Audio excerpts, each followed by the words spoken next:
कल के दिन दिल्ली के राजेंद्र नगर में जो यूपीएससी की कोचिंग क्लास में जिस तरह से ये घटना हुई है, रिपोर्ट के एतबार से तो बताया जा रहा है कि 3 लोगों की मौत हुई है, लेकिन वहाँ के जो निवासी हैं, जो स्टूडेंट हैं, वो लोग बता रहे हैं कि कईयों की लाश गई है। हकीकत क्या है अभी तक उजागर नहीं हो पाया। लेकिन इसमें नेहा सिंह राठौड़ जो गायिका हैं, बिहार की हैं, जिन्हें जो अपनी बात रखने में मुखर हैं, उनका जो अंदाज है, उनकी जो बात है, मैं तो समझता हूँ कि सही बात है कि उसमें जो लोकल प्रशासन है उसकी भी जिम्मेदारी है, जो और भी एडमिनिस्ट्रेशन है या जो यूपीएससी क्लास के जो मालिक हैं वो भी है। लेकिन एक बात है जो इनके बाद जब इनकी बात खत्म हो जाएगी तो मैं बहुत इंपॉर्टेंट बात बताने वाला हूं, आप जरूर लास्ट तक। सरकार ने युवाओं के भविष्य और जीवन की सुपारी ले रखी है। एक तरफ यूपीएससी की तैयारी के नाम पर बच्चे बंकर नुमा कमरों में पढ़ते पढ़ते डूबते उतराते शहीद हो जा रहे हैं, तो दूसरी तरफ कुछ ताकतवर लोग जुगाड़ और फर्जी सर्टिफिकेट लगाकर झटपट यूपीएससी क्रैक कर डाल रहे हैं। यूपीएससी के चेयरमैन तक इस्तीफा लिख रहे हैं और सरकारों की बेशर्मी खत्म होने का नाम नहीं ले रही है। एक ढंग का नेता इस देश में नहीं है जो किसी दुर्घटना की नैतिक जिम्मेदारी लेकर कोई कठोर निर्णय ले सके।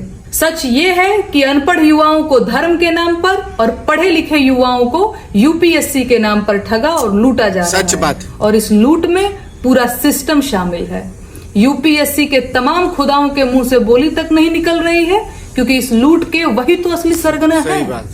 अरबों रुपए का साम्राज्य खड़ा करने वाले इन धन पशुओं के पास छात्रों को देने के लिए नैतिकता और महानता की बातों के अलावा अगर कुछ है तो वो है अंडरग्राउंड लाइब्रेरियां और क्लासरूम, जहां उनके शिकार डूबकर दम तोड़ रहे हैं।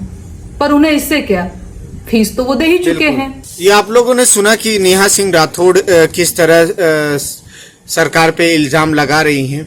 ये बात सही भी है, लेकिन एक बात गौर करने की थी कि बड़े दिनों से ये सरकार या जो भी प्रशासन है वो हर डिपार्टमेंट में कुछ न कुछ मुसीबत चल रही थी, लेकिन यही एक यूपीएससी का था जिस पे लोग दाग नहीं लगा रहे थे, लेकिन अब उस पे भी हो गया, क्योंकि कोचिंग क्लास का आजकल बहुत ज़्यादा चलन चल गया है।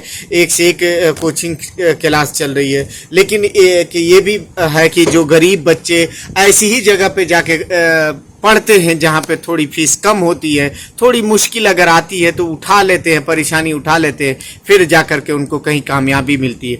लेकिन कमाल की बात है कि उसी इंस्टीट्यूट से बहुत से लोग आईएएस पीसीएस बन जाते हैं, तो फिर क्यों नहीं इस बात को उठाया जाता है कि सही क्या है गलत क्या है। लेकिन आज जिस तरह से जितनी भी वीडियो, मैं बहुत ज़्यादा वीडियो लगा नहीं रहा हूँ, लेकिन जब वीडियो देखा जाए तो बड़ा अफसोस होता है कि वही पुलिस वाले जो ये यूपीएससी की ये लोग तैयारी कर रहे हैं, ये कोई डीएम बनेगा, कोई एसडीएम बनेगा, कोई कुछ बनेगा, और वो पुलिस वाले उनको बेरहमी से मार रहे हैं, किसी को उठा करके जेल में डाला जा रहा है।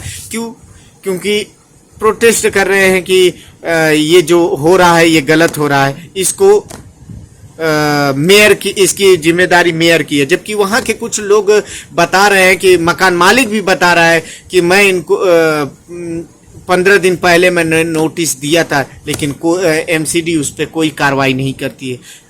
तो देखते हैं कि कौन इस पे किसकी जवाबदेही बनती है, मेयर की है या म्युनिसिपल कमिश्नर की है या सेंट्रल की है या स्टेट गवर्नमेंट की है। बहुत से लोग केजरीवाल पे इल्ज़ाम लगाते हैं, बहुत से लोग मोदी पे तंज करते हैं, और ओवरऑल देखा जाए तो अभी तक किसी भी पार्टी के बहुत से जो मेन लोग हैं उनका कोई ट्वीट नहीं आया है कि इतने ये जो 3 स्टूडेंट, ये स्टूडेंट क्या, ये भविष्य थे, कुछ बनते कुछ करते हुआ है।